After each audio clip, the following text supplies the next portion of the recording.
សួស្តីស្វាគមន៍មកកាន់ Channel រ៉ានីគីមថ្ងៃនេះខ្ញុំធ្វើ vlog មួយតាក់ទងជាមួយនឹងការត្រៀមសម្ភារៈមុនពេលយើងទៅសម្រាលនៅមន្ទីរពេទ្យអញ្ចឹងសម្រាប់ខ្ញុំការត្រៀមសម្ភារៈគឺខ្ញុំមានបែងចែកជាពីរគឺវ៉ាលីសម្រាប់ម៉ាក់ប៉ានិងវ៉ាលីសម្រាប់សម្ភារៈរបស់កូនហើយអញ្ចឹងយើងចាំមើលទាំងអស់គ្នាថាក្នុងហ្នឹងយើងត្រូវធ្វើអីខ្លះ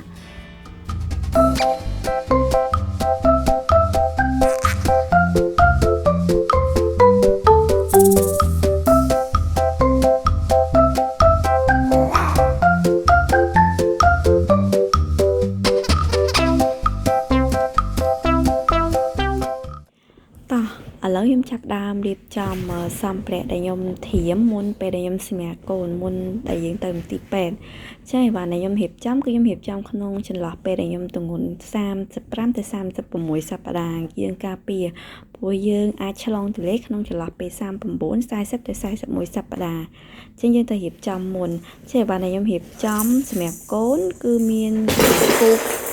កម្រាលពូករៀងក្រាស់បន្តិចជាមួយនឹងកម្រាលកៅស៊ូយើងការពារទឹកហើយជាមួយនឹងកាសែងយើងមុជទឹកសម្រាប់មុជទឹកមុជឲ្យកូនហ្នឹងហើយនឹងខ្នើយកោយកូនងាខ្នើយយើងធប់ក្បាលជាមួយនឹងសូមដៃសូមជើងមួកគឺយើងត្រូវតែពាក់ឲ្យគាត់ឲ្យចិត្តឆឹងខ្ញុំដាក់ទៅរៀងច្រើនដែរដោយសារតែអាហ្នឹងគឺយើងសគួរយើងខ្លាចគាត់ខ្វាច់មុខខ្វាច់អីខ្លួនឯងអញ្ចឹងណាព្រោះកូនង៉ែតយើងពាក់ឲ្យចិត្តឆឹងអញ្ចឹងគឺល្អហើយឯបាននេះខ្ញុំត្រូវដាក់ជាមួយនឹងនេះទៀតគឺកូនកសែងហ្នឹងកូនង៉ែតគឺត្រូវការប្រើចាំបាច់ណាស់ដោយសារតែកូនង៉ែតគាត់បើក្អែអញ្ចឹងកូនកសែងហ្នឹងគឺខ្ញុំដាក់ទៅរៀងច្រើនបន្តិចហើយចំពោះអីវ៉ាន់ដែលខ្ញុំដាក់ទៅហ្នឹងគឺដោយសារខ្ញុំកូនដំបូងដែរខ្ញុំអត់ដឹងថារបស់ណាដែលខ្ញុំត្រូវប្រើអស់ឬក៏របស់ណាដែលខ្ញុំអត់ត្រូវចាំបាច់តន់ប្រើចាព្រោះនៅមន្ទីរពេទ្យយើងអាចប្រើរបស់ពេទ្យគាត់ឲ្យឯងប៉ុន្តែខ្ញុំដាក់ទៅគឺដាក់ទៅដោយសារយើងកូនដំបូងយើងអត់សូវដឹងថារបស់អីដែលមន្ទីរពេទ្យគាត់ត្រូវការឲ្យយើងយកទៅឲ្យគាត់ចឹងណាហើយខ្ញុំចិត្តតែដាក់ទៅស្គួរដែរមានកសែងមានកៅអាវមួកសូមដៃសូមជើងរបស់កូនជាមួយនឹងសាប៊ូសម្ភារៈហើយនឹងខោទឹកនោមហើយនឹងកំប៉ុងទឹកដោះគោជាមួយនឹងគឺនិយាយទៅគឺខ្ញុំដាក់ទៅស្គួរច្រើនមកវ៉ាលីហ្នឹងគឺរបស់កូនទាំងអស់សម្ភារៈរបស់កូនទាំងអស់គឺខ្ញុំដាក់ទៅស្គួរយើងអត់ដឹងថារបស់ណាត្រូវចាំបាច់ឬមិនចាំបាច់ទេប៉ុន្តែគាត់ថារបស់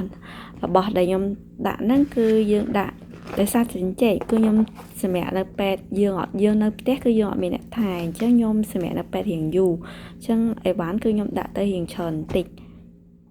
ឥឡូវយើងចាប់ផ្ដើមរៀបចំកៅអៅកូនអៀមកូនអៀមអីហើយខ្ញុំមានដាក់ជាមួយនឹង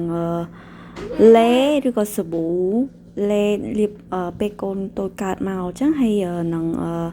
លេសម្រាប់កូនទូចហើយនឹងសាប៊ូសម្រាប់កូនង៉ែតយើងយកពេលដែលយើងទៅទិញឲ្យសម្ភារៈកូនង៉ែតគឺស្រួលឥឡូវពេលដែលយើងទៅទិញសម្ភារៈកូនង៉ែតគឺគាត់មានប្រដាប់មួយសេតឲ្យយើងហ្មងយើងចង់បានអីគឺគាត់រៀបចំដាក់ឲ្យយើងមួយសេតអញ្ចឹងណាហើយនឹងសម្ភារៈសាប៊ូដែលខ្ញុំត្រូវដាក់ចូលយើងសាប៊ូបោកកៅអៅសាប៊ូអីគឺយើងទិញមកមួយសេតអញ្ចឹងប៉ុន្តែគាត់ថាអានេះខ្ញុំរៀបចំជាលេជាសាប៊ូមួយទឹកដាក់ទៅនៅមន្ទីរពេទ្យហើយយើងមានសម្ភារៈកូនដូចជាប្រដាប់ស្ទង់កម្ដៅឬក៏កថែកាត់កញ្ចក់កថែអីជាមួយនឹងប្រដាប់ត្រាំទឹកពេលដែលកូនយើងងូតទឹកហើយសម្ភារៈត្បាល់ត្រចៀកយើងការពារដូចពេលកូនងូតទឹកហើយយើងត្រូវត្បាល់ត្រចៀកត្បាល់ចាំរបស់កូនត្បាល់ឲ្យស្អាតអញ្ចឹងណាហើយនឹងសម្ភារៈអស់ហ្នឹងគឺខ្ញុំមានដាក់ចូលជាមួយហើយយើងដាក់ជាមួយនឹងកំប៉ុងទឹកដោះគោកូនព្រោះពេលដែលកូនកាត់មកកូនខ្លះគាត់អាចមុំដោះគោឬក៏មុំដោះម្ដាយអញ្ចឹងណាអញ្ចឹងដោយសារតែនៅក្រេនេះគឺយើងបើលាយគឺនៅមន្ទីរពេទ្យគឺបើលាយសម្រាប់ម៉ាក់គាត់អាចសម្រាប់មានពេលសម្រាប់បានច្រើនអញ្ចឹងណាចាសម្រាប់វ៉ាលីកូនខ្ញុំបានរៀបចំមកយកវ៉ាលីឥឡូវខ្ញុំចាប់ផ្ដើមរៀបចំវ៉ាលីរបស់ខ្ញុំវិញវ៉ាលីរបស់ខ្ញុំមានកៅអៅខ្ញុំនិងរបស់គ្រួសារសម្រាប់ខ្ញុំ គេងសម្រាប់នៅពេទ្យមួយខែពេញអញ្ចឹងណាតែគ្រូសាខ្ញុំគាត់គេងកំដរយើងនៅពេទ្យតែមួយសប្តាហ៍ឯងសម្ភារៈរបស់ខ្ញុំមានសរសេរនៅក្នុងវីដេអូហ្នឹងឯងហើយសម្ភារៈរបស់កូនគឺខ្ញុំក៏មានសរសេរលម្អិតនៅក្នុងវីដេអូហ្នឹងដែរហើយសម្រាប់របស់ខ្ញុំគឺខ្ញុំត្រូវ check ឲ្យ